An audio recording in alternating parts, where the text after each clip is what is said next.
界面新闻消息，东莞消防微信公众号消息，9月25日15时16分，东莞市消防救援支队指挥中心接到报警，东莞松山湖高新区一在建工地起火。15时20分，松山湖消防救援大队到达起火现场进行扑救，现场施工人员全部及时疏散，无伤亡报告。16时50分，现场明火被扑灭，过火面积约850平方米，起火建筑为单层钢架结构，面积约5000平方米，正在装修施工中，未正式启用。后经消防救援人员全面搜索清理，发现起火建筑内有3名死者，经核实为园区物业管理公司员工。事故原因调查及后续处置工作还在进行当中。界面新闻报道，路透社9月26号消息，美国司法部周五要求旧金山的一名联邦法官允许政府在上诉阶段禁止苹果和谷歌应用商店提供 WeChat 下载。据美媒早前报道，加州联邦法官劳雷尔·比勒20号下达命令，要求发布初步禁令，以阻止美商务部禁止下载 WeChat 的行政命令于20号23时59分生效。美商务部18号发布的行政令禁止20号后在美国境内与 WeChat 有关的交易。美司法部在文件中要求比勒周六暂缓执行他发布的初步禁令。文件中称，腾讯已经提出缓冲计划，试图创建一个新的美国版本的应用，部署具体的安全措施保护新的应用程序源代码，与一家美国云提供商合作为用户储存数据，通过一家美国实体管理新的应用程序。不过，该计划仍允许腾讯保留对 WeChat 的所有权。美司法部称，这并未解决美国对该公司的担忧。路透称，腾讯公司对此拒绝置评。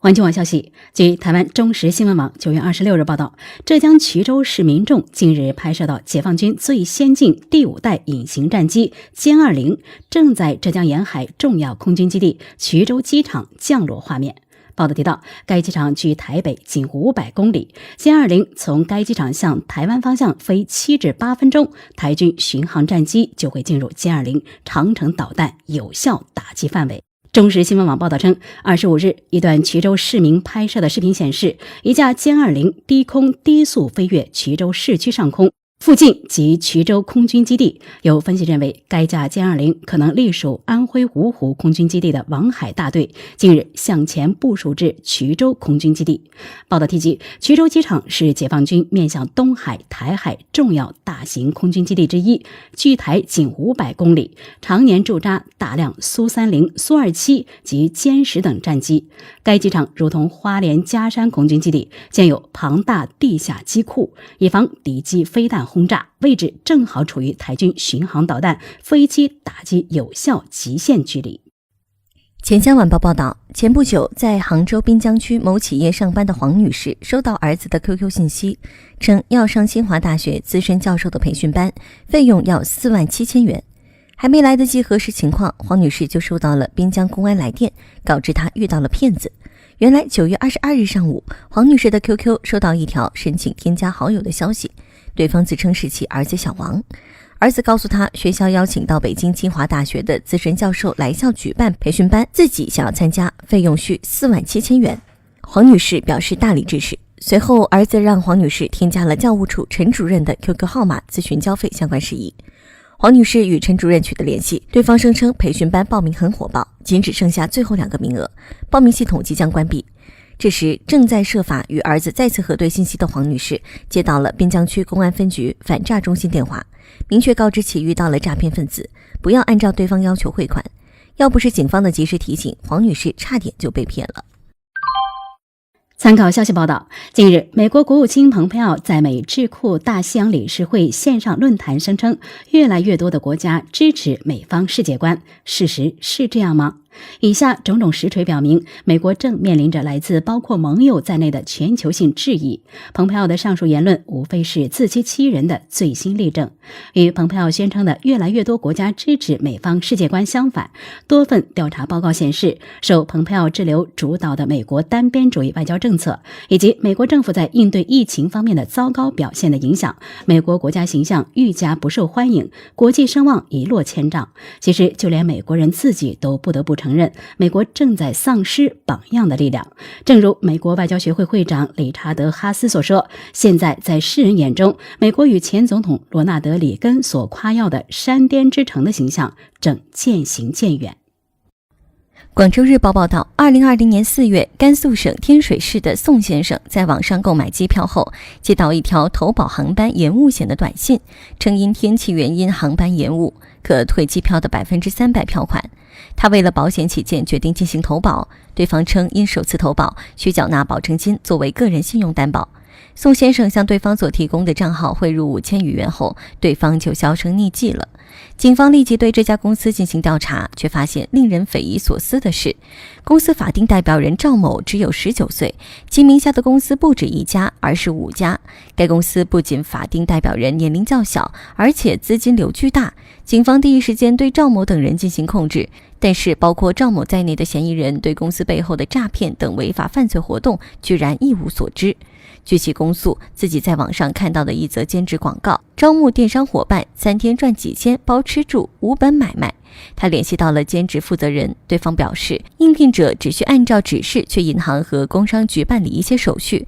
只需听指挥即可。民警分成多个侦查小组，先后前往广东等地，对公账户买卖和使用等基本情况进行调查，固定证据。截至2020年6月23日，共抓捕嫌犯25人，冻结资金账户26个，现场缴获涉案手机31部，对公银行5件套6套，公章、营业执照等作案工具70余件。三湘都市报报道，阿平与阿珍是一对结婚30年的夫妻，两人育有一个女儿。随着年龄渐长，人到中年的阿平还想再要一个儿子。小芳多年前经朋友介绍认识阿平，知道阿平有生子意愿，两人协商一致后，共同前往国外制作试管婴儿，由阿平提供精子，筛选国外卵子库中优质卵子合成受精卵植入小芳腹中。经过多次的试验，最终小芳如愿生下了男孩。阿平是孩子的生物学父亲。从怀孕至产后，阿平在妻子阿珍不知情的情况下，多次向小芳转账或购置房产，总计高达1100万，甚至还向小芳出具了条据注明，愿意将以前所给予或借支给小芳的1000万元作为孩子的抚养费、教育费，孩子由小芳抚养。事情被阿珍发现后，向一审法院起诉并请求确认阿平支付给小芳1100万元的处分行为无效，判令小芳返还财产1100万元。法院一审判决确认阿平支付给小芳1100万元的处分行为无效，限小芳于本判决书生效之日起10日内返还原告阿珍1100万元。小芳不服一审判决，向长沙市中级人民法院提起上诉，最终二审驳回上诉，维持原判。界面新闻消息，西藏纪委监委官网9月25日消息，日前自治区纪委监委对自治区交通运输厅原党委委员、副厅长王景和严重违纪违法问题进行了立案审查调查。经查，王景和身为党员领导干部，理想信念丧失，对党不忠诚不老实，表里不一，搞两面派，做两面人，对抗组织审查，转移隐匿证据，违规收受管理服务对象赠送的礼品礼金，违规多占公房，隐瞒个人有关事项，在驻村工作期间擅自离岗，泄露国家秘密，非法持有弹药，利用职务便利为他人在承揽项目、工程计量变更等方面提供帮助，收受他人所送财物，数额巨大。环球时报消息，据印度报24日报道，一名印度政府高级官员周四表示，印度已向中国传递了一个明确的信息，即用武力击退印度士兵已经不再有效。这名印度官员说，在此之前开火是不可能的，比如像6月15日加拉万的冲突。现在我们说了，假如你们靠近，我们就开火；假如我们即将遭袭或处于自卫状态，印度军队被授权可以开火。文章称，在本周早些时候举行的第6轮军长级会谈中，印度和中国同意停止向一线增加兵力。这名官员表示，这是一个好的开始，我们必须等待和观察，直到具体的行动被落实。我们不会降低警惕，我们的立场是谁先行动，谁就先后退，这将是一个很好的建立信心的措施。这名印度官员表示，实贡献其他地区的局势仍然稳定。海外网消息，当地时间25日，世卫组织召开新闻发布会，一名印度记者提问时，再嘲所谓新冠病毒是中国人为制造，谭德赛当面驳斥。世卫组织官方 YouTube 账号发布的视频内容显示，一位名为库马的印度记者在提问时拿病毒是中国人为制造说事儿，还煞有介事地称，尽管这个问题早前也有答案，但还是想提问。对此，世卫组织总干事谭德赛再次重申，世卫组织相信科学和证据，这就是为什么我们一直说科学解决方案和团结。这位来自印度的记者刚才提问说，有人说新冠病毒来自实验室，但据我们所知，到目前为止，我们看到的所有科学出版物都指出该病毒起源于自然。无论谁在媒体面前表态，我们都无法评论。谭德赛进一步指出，我们会敦促他们进行实际的科学认证，因为在世卫，科学和证据应该占据中心。海外网9月25日电，自今年6月以来，印度政府以所谓国家安全为由，禁用了多款中国 app， 其中就包括 TikTok、微信等。印度快报25日刊登印度互联网基金总裁阿尼茹斯·苏瑞的文章，揭露印度政府此举背后的深层动机，指出中印边境紧急局势可能表明，此事几乎沿着中美博弈的脉络展开，核心就是争夺全球技术平台和网络的主导地位。印媒注意到，最近几个月，印方发起一场专门针对中国本土技术企业的抵制运动，刚好与两国边境近期局势的时间线吻合。其实，这可能是印度政府为了迎合美国打出的一套组合拳。人们经常听到的一种说法是，印度决定对中国采取更强硬的立场，无论是在边界还是在经济方面。但为什么印方要更强硬，一直没有答案。因为分析到有一个假设，其实也在一定程度上解释了这个现象，即印度正在展示其对美国战略的承诺和一致性，迎合特朗普政府针对中国互联网等技术行业采取的所谓清洁网络计划。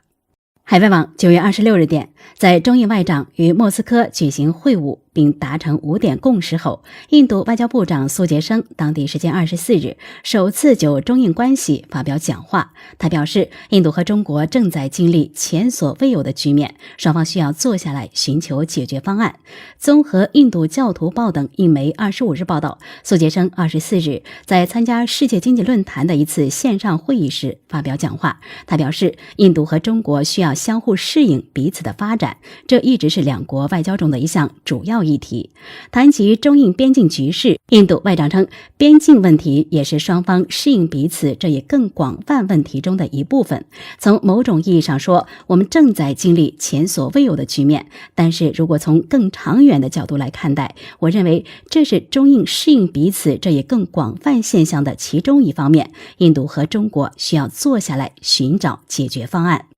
环球时报国际消息，据英国卫报9月24日报道，越南警方在近日的一场行动中打掉了一个加工二手避孕套的窝点，缴获了近34.5万个二手避孕套，目前还不知道此前有多少已经流向了市场。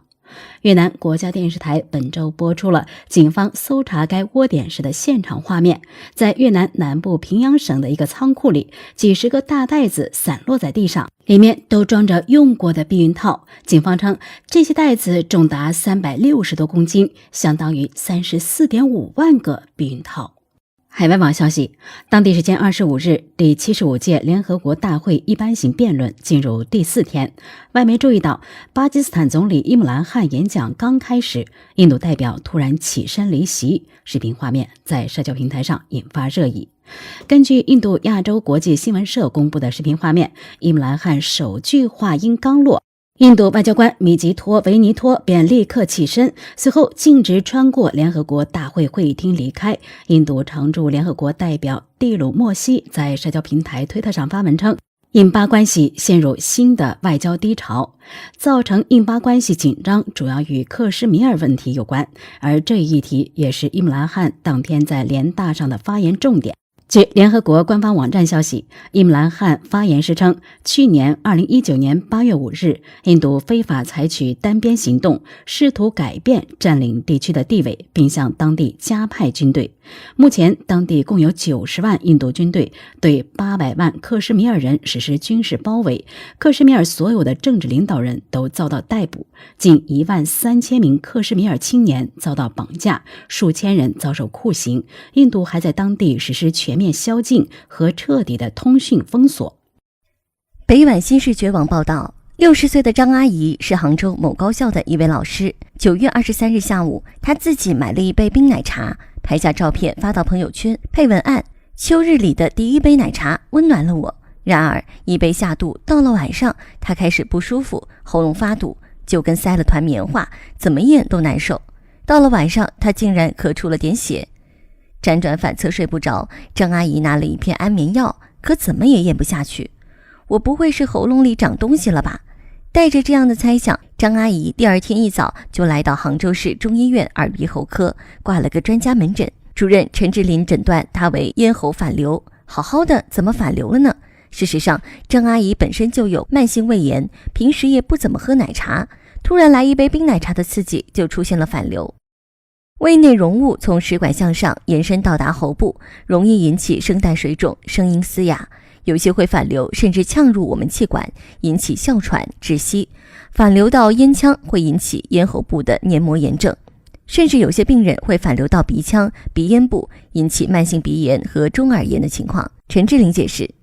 陈志玲强调，要尽量减少巧克力、脂肪、柑橘类水果、碳酸饮料、番茄酱、红酒、酸奶、咖啡、奶茶的摄入，尤其是有基础性胃病患者、慢性咽炎患者以及老人和儿童。横县公安局发布情况通报：6月29日12时许，我局指挥中心接到群众张某报警，称其女儿张某某，女13岁，横县孝乙镇谭问村为清水村人，昨夜外出未归。我局立即指令辖区孝乙派出所出警处置。接警后，民警发动当地群众与张某家人共同进行查找。14时许，群众报称，在附近的青铜村委竹花村某废弃采石场水坑内发现一具尸体，经辨认，该名死者为张某某。7月29日，张某某的同班同学陈某，女，才讲出事发经过。据陈某讲述，6月28日下午放学后，陈某与张某某相约玩耍。18时许，两人来到青铜村委竹花村某废弃采石场水坑玩水，张某某不慎沉入深水中，陈某试图施救未能成功。陈某感到害怕，回家后未向家长、老师及公安机关讲述实情。陈某将张某某的手机带回自己家中，并曾使用该手机。民警在提取该手机进行检查时，发现其中存有涉及色情、暴力的视频。初步调查为张某某与网友聊天时，网友发给他的网络视频。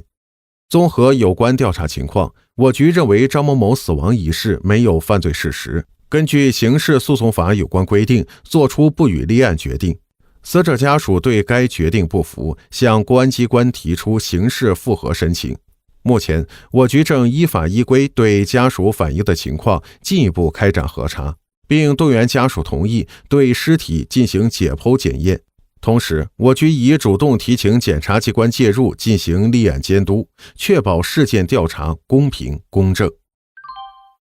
参考消息网9月25日报道，哥伦比亚时代报网站9月22日发表记者扎里亚·戈维特的一篇文章，题为《那些消失无踪的致命病毒》。现将文章摘编如下：为什么有些病毒会消失无踪，而有些病毒却能够持续存在数百年并致人患病？科学家们才刚刚开始找到一些头绪。英国科学家今年年初在分析公元1002年的一些骸骨 DNA 时发现，一名被暴力杀害的男子当时患有天花。还有另一个令人吃惊的消息，那并不是我们在近代历史上所熟悉的天花病毒。得益于坚定的疫苗接种计划，我们所了解的天花病毒已经在上世纪70年代被消灭。而这次发现的天花病毒是一种明显不同的未知毒株，该毒株在几个世纪前已经悄然消失。这样看来，天花病毒似乎消失了2次。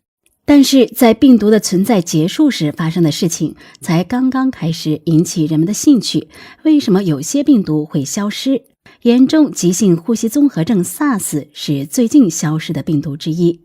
芝加哥大学的流行病学家萨拉科比认为， SARS 的消失是由先进的接触者追踪手段和病毒本身的特殊性共同导致的。这种情况极为罕见，除 SARS 以外，只有其他2种病毒被人为消灭，天花和牛瘟。不幸的就是有些病毒不太可能灭绝，因为我们并不是它们的唯一宿主。这意味着让病毒灭绝的唯一方法是在野外环境中消灭它，而这几乎是不可能完成的任务。